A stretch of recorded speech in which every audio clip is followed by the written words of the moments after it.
স্কুলের main building, দুদিকে toilet. এবার এটা 2 স্টোরি বিল্ডিং। গ্রাউন্ড ফ্লোরে কি কি আছে এবং ফার্স্ট ফ্লোরে কি কি আছে এগুলো দেখানো হচ্ছে। কোন দিকে ক্লাসরুম, কোন দিকে অফিস রুম, অন্যান্য রুম, সেগুলো সবগুলি ডিরেকশন দেওয়া আছে। সামনে গার্ডেন এবং টিএলএম পার্ক এগুলো দেখা আছে। এদিকে এমডিএম এর রুম, কিচেন রুম এগুলো সব দেখানো আছে। Cycle stand.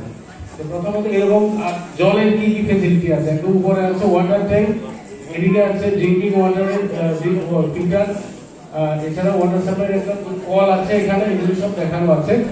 আর এদিকে স্কুলের বাইরে কোন কোন স্কুলে থাকতে পারে জলাশয়, থাকতে পারে সরাবা নদী, থাকতে পারে এক এক জায়গায় এক এক রকম থাকতে পারে। এগুলো যার যেখানে আছে সেটা ওই ইনসিডেন্টে সেটা সাহায্য করবে।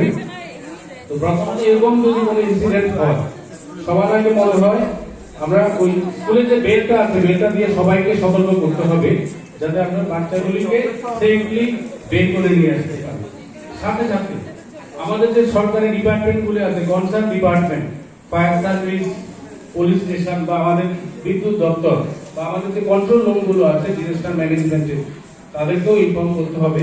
আর এই সঙ্গে বাচ্চাদেরকে বের করে এনে আমরা এবার কি কি ফেসিলিটি আমাদের স্কুলে আছে। কোনো কোনো স্কুলে এখন ফায়ার বাকেট বা সেল বাকেট আছে, আমাদের স্কুলে করার ব্যবস্থা হয়েছে।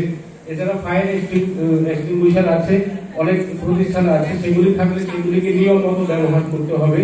এভাবে করে যথাসম্ভব ফায়ার সার্ভিস আসার আগে একটা তাৎক্ষণিক ব্যবস্থা নিয়ে যতটা সম্ভব সেটা যাতে রিকভারি করা সম্ভব হয়। এরপরে যারা কনসার্ন ডিপার্টমেন্ট আছে তারা এসে ব্যবস্থা নেবেন। এর মধ্যে যাতে কোনো ধরনের বড় ধরনের মানে কোনো ক্যাজুয়ালিটি যাতে না হয় সেটা দেখতে হবে সবাইকে। আর আমাদের স্কুলে যে যা যা আছে আমি এখানে সেখানে দিয়েছি। এবার এরকম বিভিন্ন প্রতিষ্ঠানে বিভিন্ন রকম হবে, তো তারা মতো করে নেবেন আর কি। হ্যাঁ, এবার এই যে আমাদের যা যা সাথে আমি করে দেখিয়েছি। থ্যাংক ইউ সবাই।